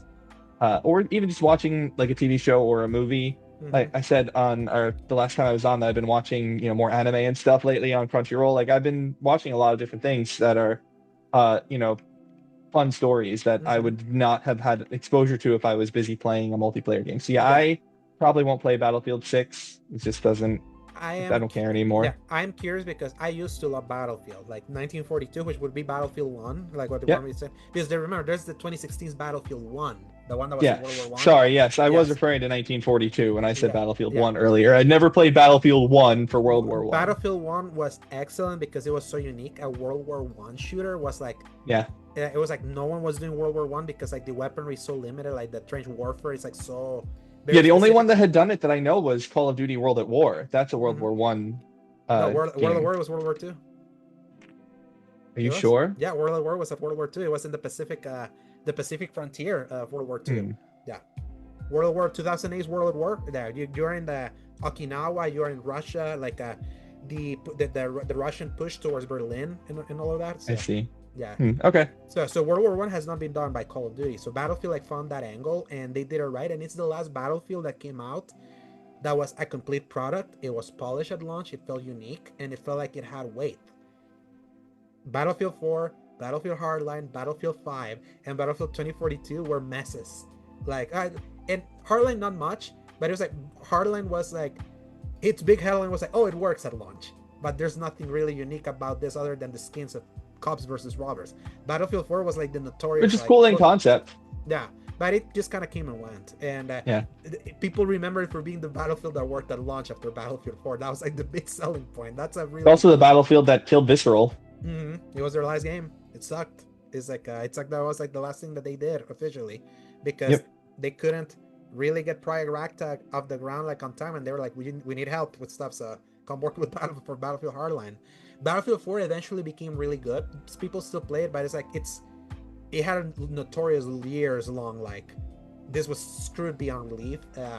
Battlefield 5 launched very thin in content because they were still working on fixing Battlefront 2.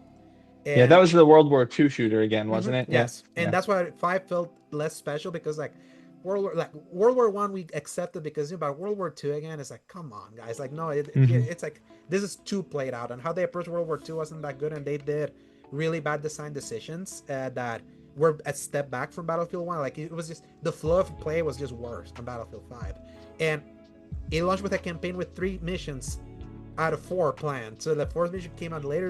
It was like an early access game almost. So it was like it didn't launch well.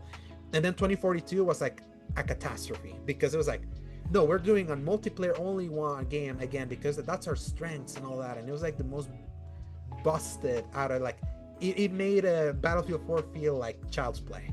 Like how busted that thing was. It was even more busted. That was a franchise ruining almost. Look how long it's taken for us to get a new Battlefield. So Battlefield 6, but it's good. I mean, they did that intentionally. They were specifically putting time into this one to prevent that catastrophe from reoccurring. Yeah, 2042 was finally the moment for them that they realized they couldn't churn one of these games every 1 or 2 years. Like they were just so desperate. The funny thing was they didn't do that at first. They never did that when it launched. It was 1942 for a while, and then 2 came out, and then when Battlefield 3 came out was a really like I was in college when Battlefield 3 came out, and I remember playing Battlefield 2 as like a youth. 7 years between Battlefield 2 and 2004. Yeah. To 2011 and Battlefield 3. Yes, there was Bad Company in between in 2008, but those were like spin-off, like console. Yeah, and I remember being at the GameStop on my college campus getting ready to buy this game, talking to people saying like, it's a new Battlefield. That's a big deal. They don't do these every year. It's not like that Mm-hmm. stupid Call of Duty game where they do it every year. Uh-huh. They had that wave. And And then then they were trying to do it every year and yeah, screwed or every themselves. or every 2 years, because then it was like Battlefront Still was too like frequent. yeah, because they tried to do it with like 1 year was gonna be Medal of Honor, which they became so bad doing that. Then it was Medal of Honor, Battlefield, Medal of Honor, Battlefield, Battlefront, Battlefield, Battlefront, and then Battlefield again. That's kind of how they were doing, but it was the same dev doing it, and that suffered. It's like they needed more time, Yep. and I want to see. I'm curious just to see if all this extra time that they've taken with this is gonna pay off, because this is the first Battlefield overseen by Respawn's Vincent Pella. So it's like he at least has a stamp for quality, like overseeing Respawn and things like that, and that's kind of why they gave him the GM role. It was him saying, "We're taking our time now. It's like we gotta fix this." So Yeah. it's coming. Yeah, it's coming out in October. So let's see. I'm gonna check that showcase next year and see if it moves the needle for me. And I didn't even watch the trailer, so I don't know. I started seeing it. It's like, yeah, it definitely looks like a Battlefield. I just need to see if it lands the plane. Next headline.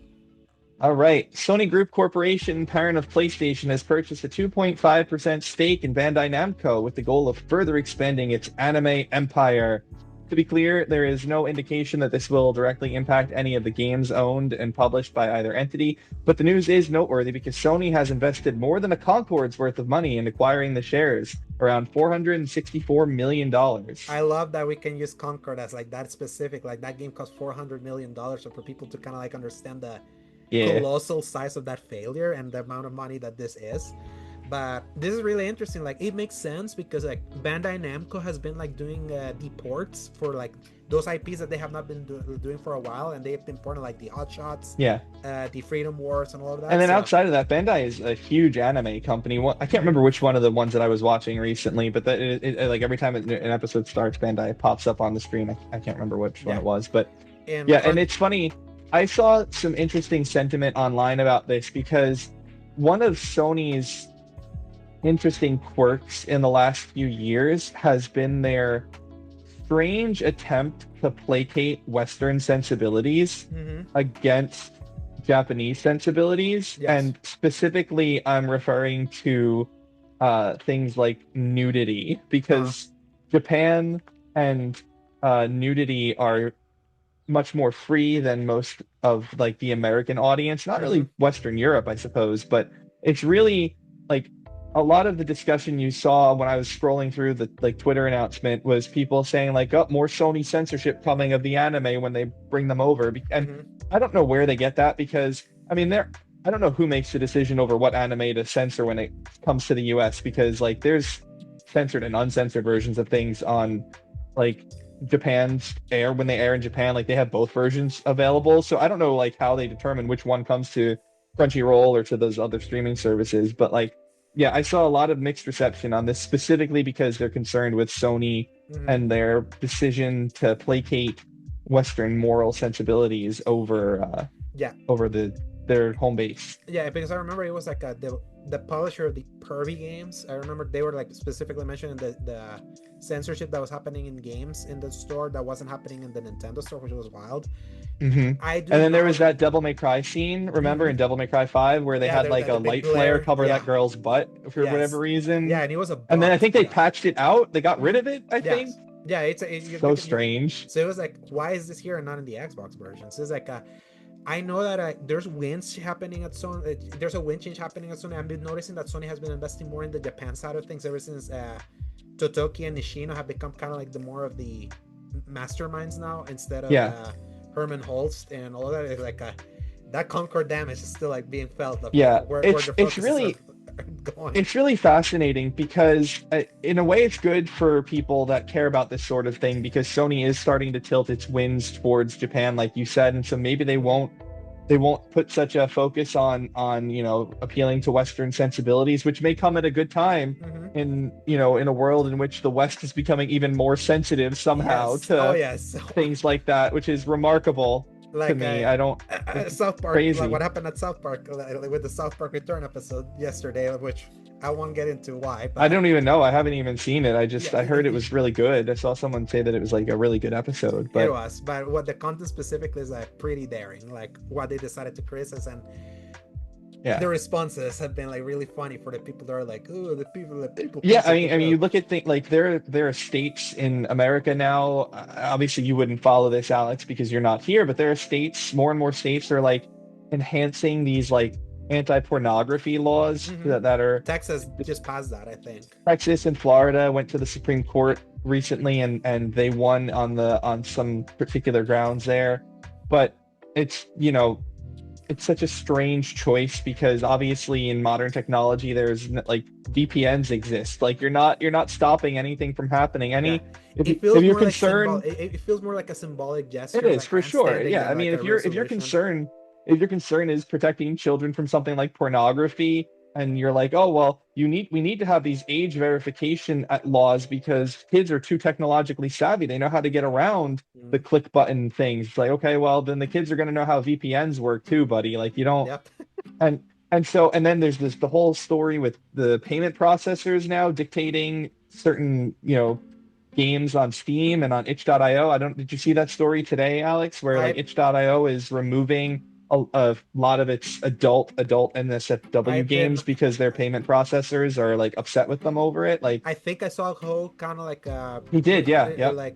retweet something in Yeah. regards to that. So Yeah, and so like the West is getting wacky with some crazy stuff right now somehow. I don't know where that's coming yeah, from. there's a Puritanian like wave happening right now, which and is which is weird, and it'll subside like everything else does over time. We all know that because this is being led by a surge of an aging population mhm. that has different stances Yeah, on these sorts of things. and So I in and due it time, it'll all unravel. But yeah, but this let's talk about it's funny. It's a last grasp of an aging generation to try and make things as annoying as possible for younger yes. people Oh yeah, because who it's like, yeah, there are a lot of pervy people out there. Sorry to say that. There's plenty of perverts in the yeah, world. Like they exist and you're not gonna stop them because they figure out remember a way because we just remember live in that kind of yeah, world. I remember we're in the year where back in January the Goonicide happened. So it's like Hmm. that is the reality where we are now. Yeah. So, but Yeah, so that's the most noteworthy thing about this is just the crowd's reaction and the fact that they're spending so much money on this. And I mean, as someone who's been trying to get more involved in these things and who's really enjoying it, I think it's an interesting purchase. And um, we'll see. It's 2.5%. It's yeah, really it doesn't seem for big. the It doesn't regular. seem big, but it's still relatively like It's a it's it's a enough. lot of money, but Mhm. it's not a controlling purchase or anything even close to controlling purchase of this. It's really companies do this as kind of like a sign of good faith of showing that they're serious about the Almost an partnership. MOU, almost. No, not quite, because this is $464 million actually changing Okay. hands, so it's a Yes. little different than just an MOU.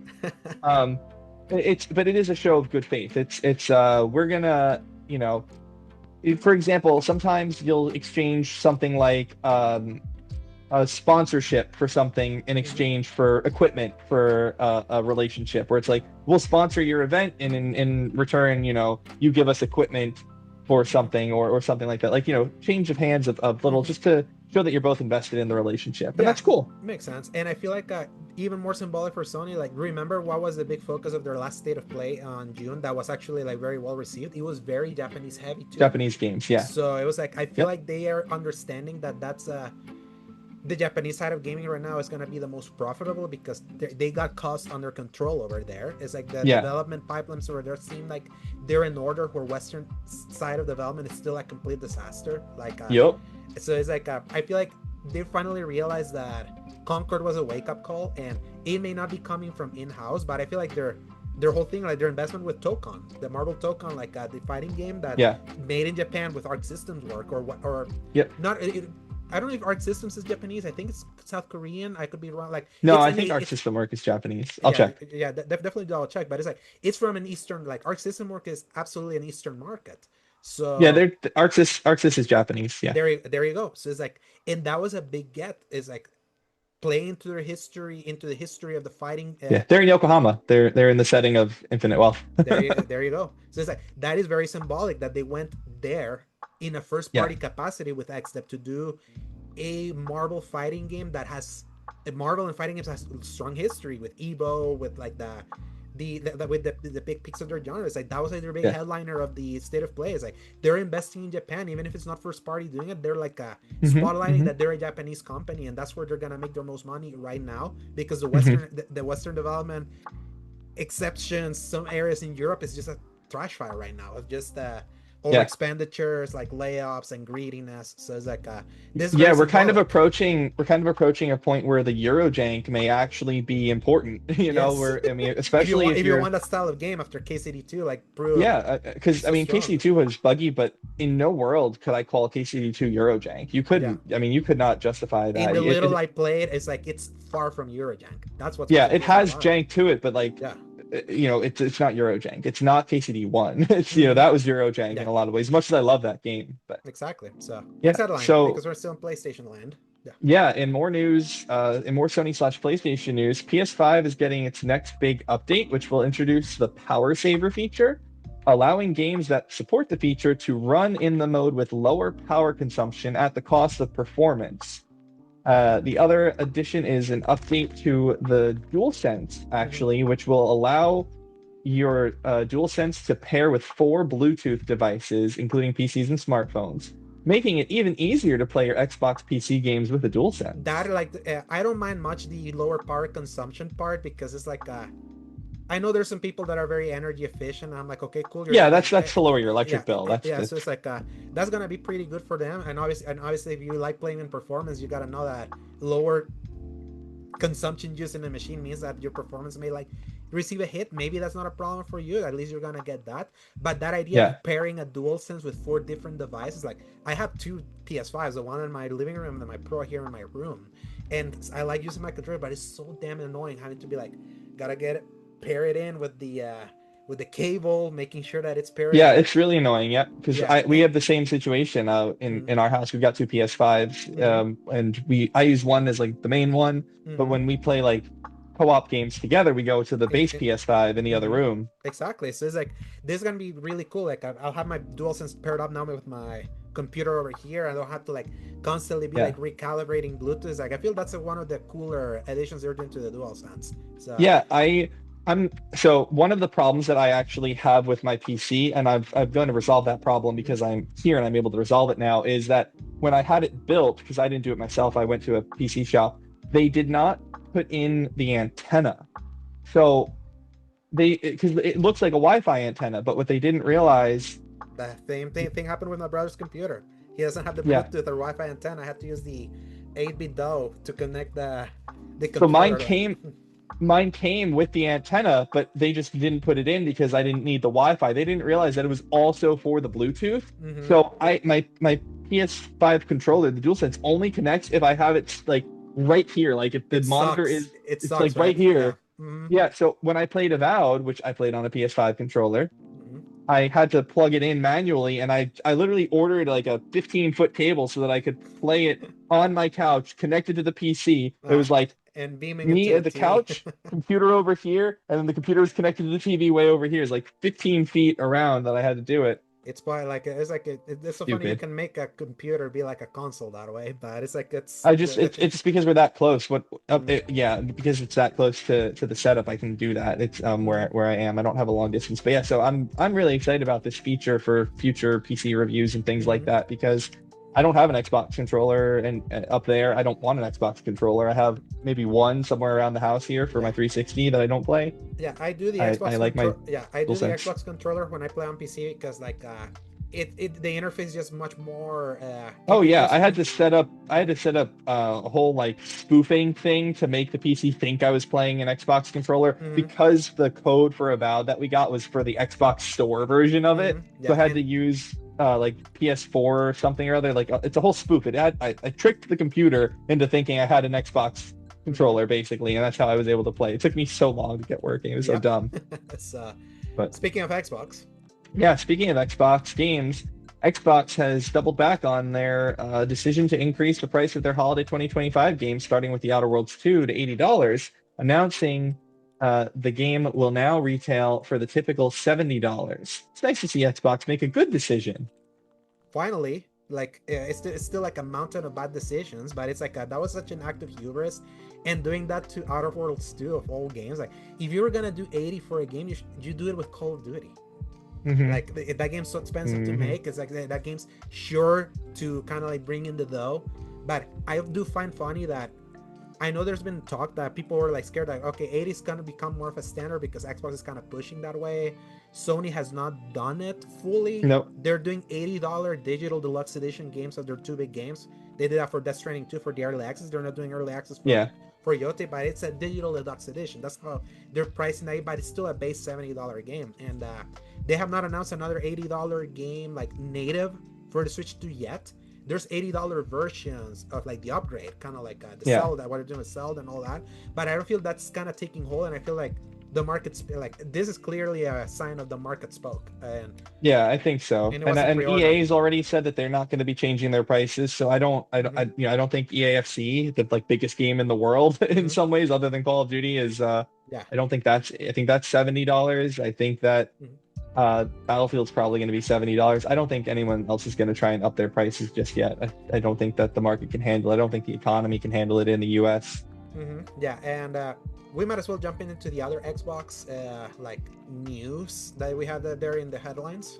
Yeah, Xbox has announced that it has ended support for its movies and TV purchasing features. Mm-hmm. PlayStation ended their own version of this years ago, so Xbox is just joining the club. Yeah, and Xbox did it, announced it around the anniversary, 12 years of the Xbox One TV reveal. So Hmm. it's funny that eventually they finally capitulated. That is like people are just so entrenched in Amazon. They're entrenched in their YouTube. They're entrenched in other video services that it's maybe not feasible to keep on doing that. I mean, Hey, they're when I still gonna. lived here, when I was here full time, I had cable television. Like I subscribed to like regular cable TV, and then I nixed it when I left because to put it into seasonal mode, which is what I had been doing, what I was going to do Mm-hmm, for a lower price, just turn on, turn off, mm-hmm, was extremely expensive. It was like $25 more expensive just because I had TV because they have so many fees that they have to charge you no matter what. mm-hmm.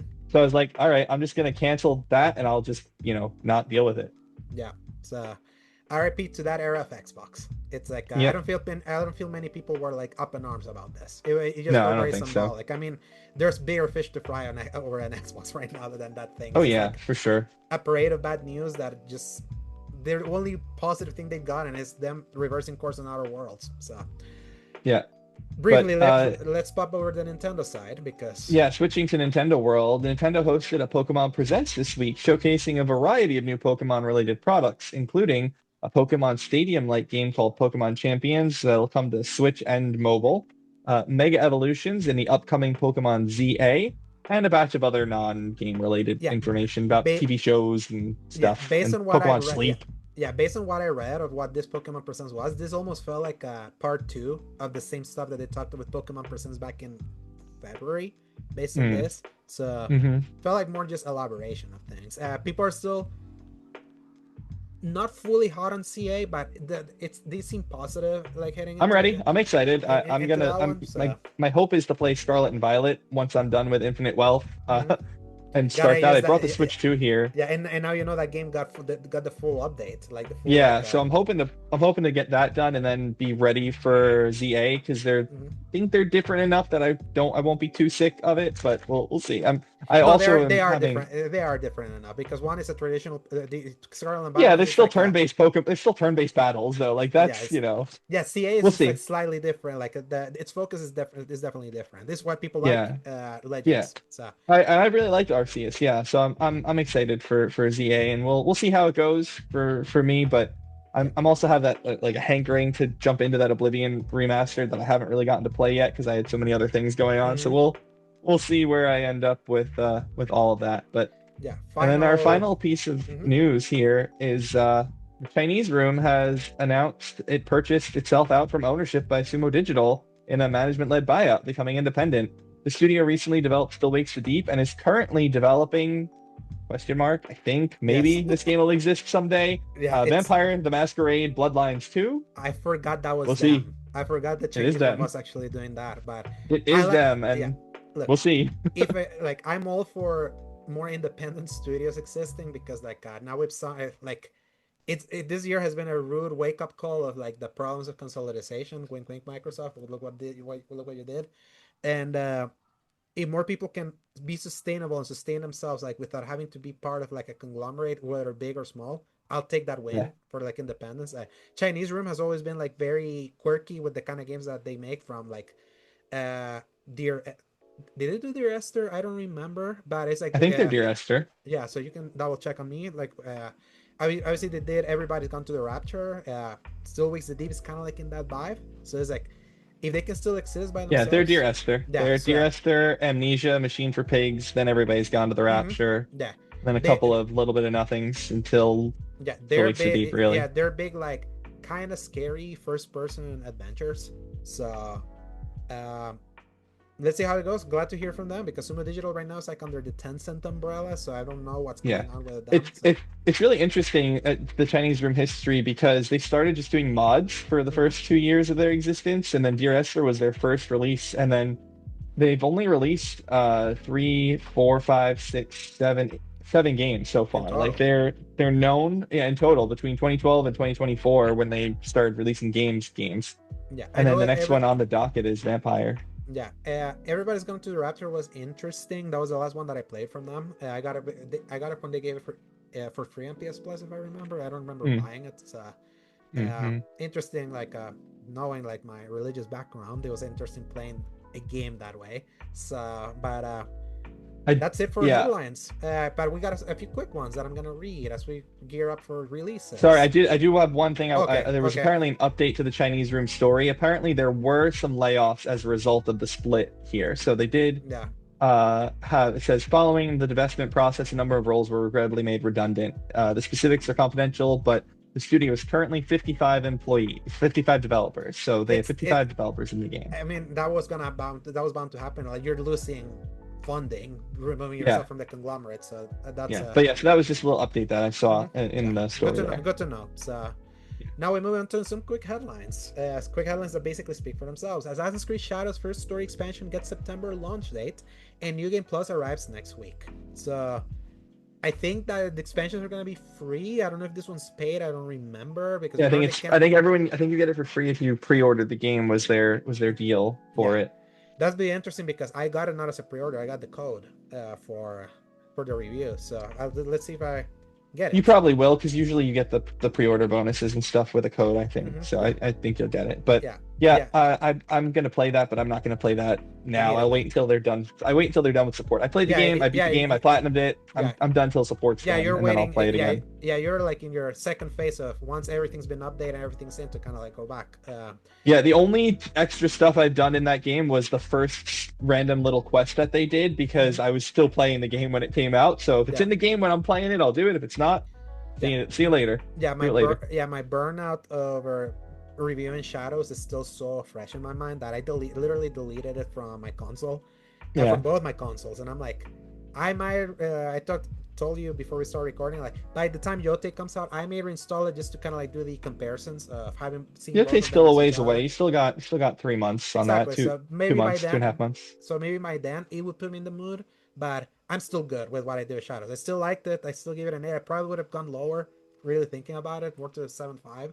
But Isn't that what I said it was? Isn't that where I yes, ended up? yeah. That's kind of where you landed at the end. But I tell you, it's like I'll be more conscious about reviewing one of these big ass games again because it's like it's. I think I got more resentful over the fact that people got a month and I got 11 days, and I wanted to hit the embargo. So, but that was self-imposed. But it was just Yeah. gonna be good for the site. So, Speaking but of big games, yeah, and another game I reviewed that I also gave an 8. Avatar: Frontiers of Pandora gets third-person mode, New Game Plus in December. So they're kind of tying this closer to when Fire and Blood, I think it's called, or Fire and whatever, like the third Avatar movie that comes out later this year.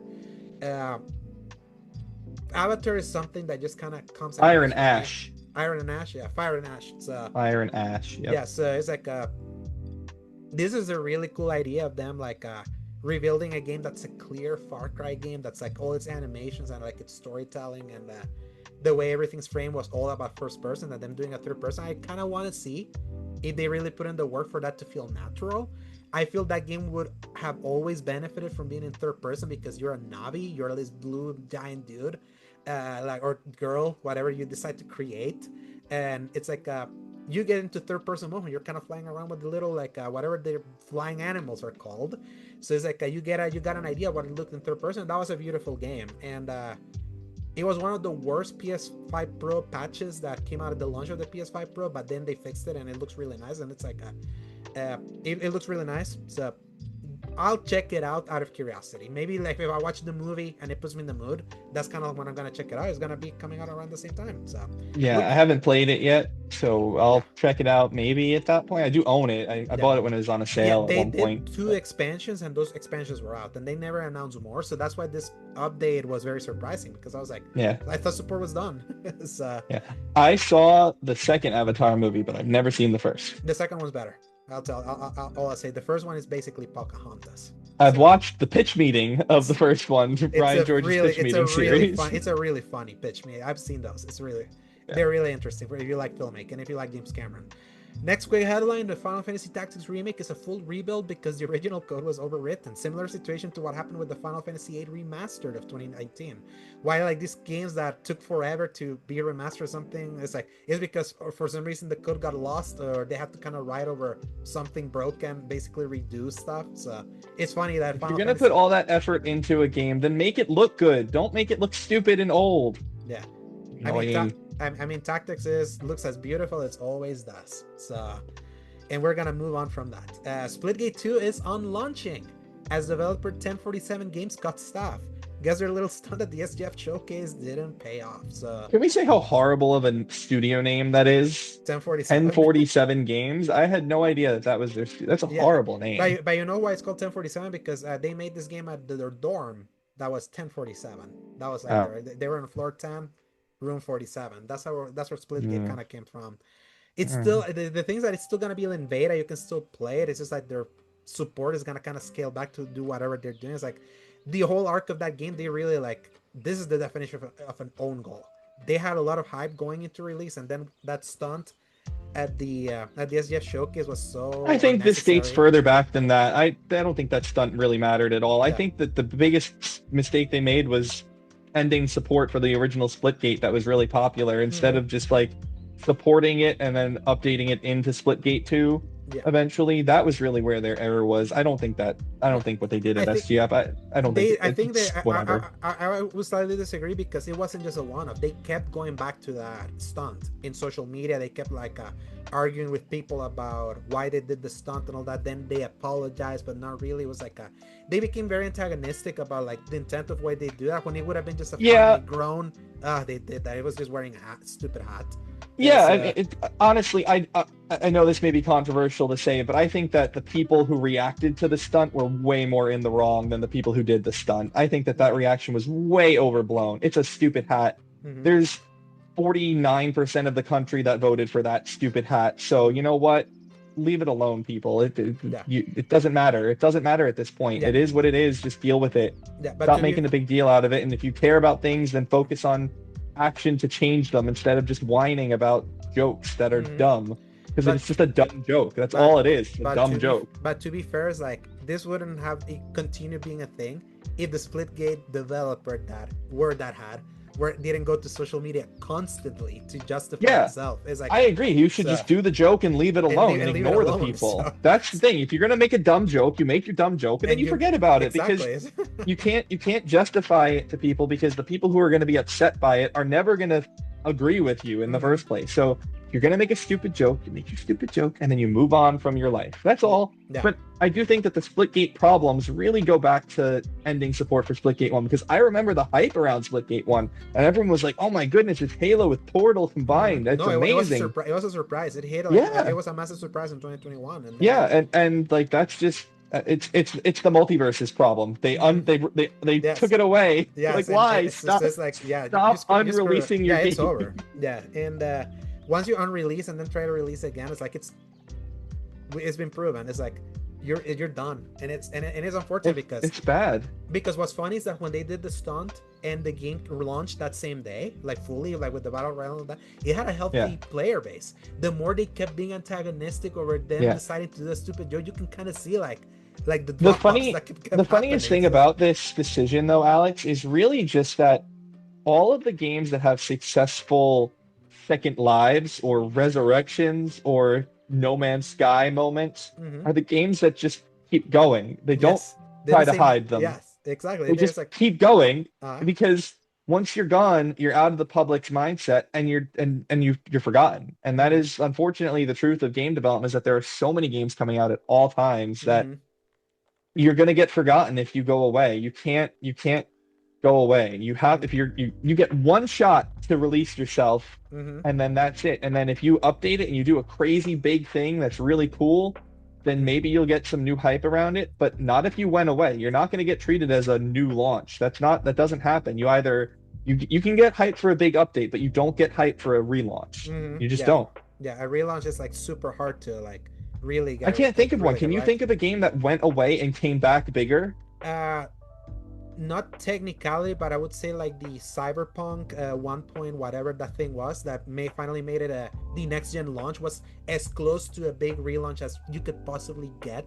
Yeah, but they Yeah, so kept, but that whole time between, they were updating it and supporting it the yeah, whole the game time. It still was exists. Yeah, the always game was out. still there, and eventually it got relisted on PS4 because remember they delisted it Yeah, from the PS Store for a while, and then like yeah. The PS Store relisting didn't help them. That wasn't mm-hmm, a big deal. What was the big deal was the big update, mm-hmm, the 1 point whatever update, the PS5 update. mm-hmm, Updates are what matter in an industry yeah, not a of relaunch. constant, right, of constant new game releases. Updates are what matter, showing, Mm-hmm, hey, you guys played this game, we're going to support it the whole way. Even if you go quiet, even if you No Man's Sky style go mm-hmm, quiet for a really long time, your game is still there. The No mm-hmm, Man's Sky devs, Sean Murray did not go and say, "Oh, we're going to take the game back, everybody, Concord style, and take it mm-hmm. out of their library and then try to here it is again." No, it was, here's the game we made.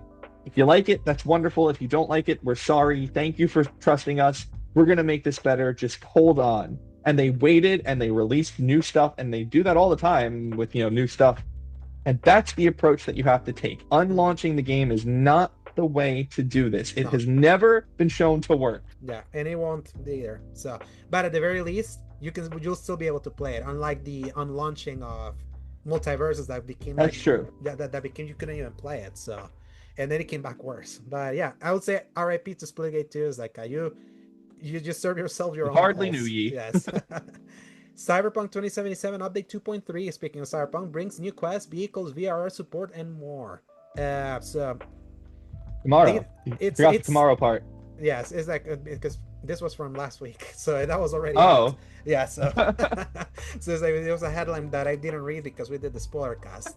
So it's like so that's basically out, and the most interesting one was that because people have been wondering they're gonna do PS5 Pro support for this, and they have not done an official PS5 I Pro thought they had patch. said no officially before. Yeah. I thought they had said no. Yeah, they had said no. BRR support, what they're adding is like the closest that you can get to taking advantage of the PS5 Pro because of the higher overhead of like unlocking the frame rate and getting more frames that way. But Yeah. it's not an official PS5 Pro support that is. And you still need your 120 hertz TV, which a lot of people don't have Exactly. to So benefit you don't from have anything. It's like it's still.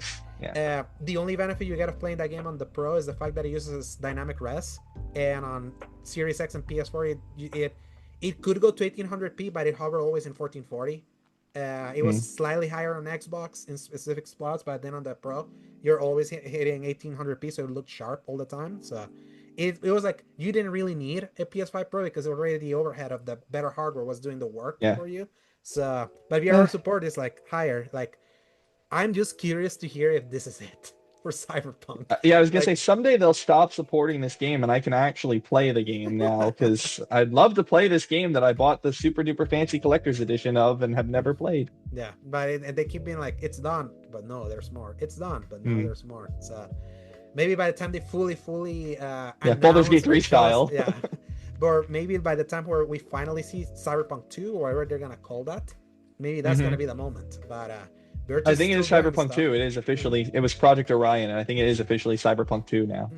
Yeah, From They may change that 2077, name, but that was the official announcement. yeah, from 2077 to Cyberpunk 2. And final headline: 2-in-1. After Switch 2 listing, Ubisoft confirms Assassin's Creed Shadows for other machines. So basically, at any point this year, you're gonna get Shadows, just like you're gonna get Star Wars Outlaws and any other stuff. And also in similar news, Borderlands 4 is coming to Switch 2 sooner than expected on October 3rd after a vague later this year initial announcement from Gearbox. So That's only a couple weeks, right? Borderlands 2 is like it's like September 27th. Yeah, it's like September 12th because they pushed 12th, it. sorry, not 27th. Yeah, 12th. It was originally on the 20 something because it was going to be the same day. That's right, as, they moved it earlier. Marathon, and then they moved it early.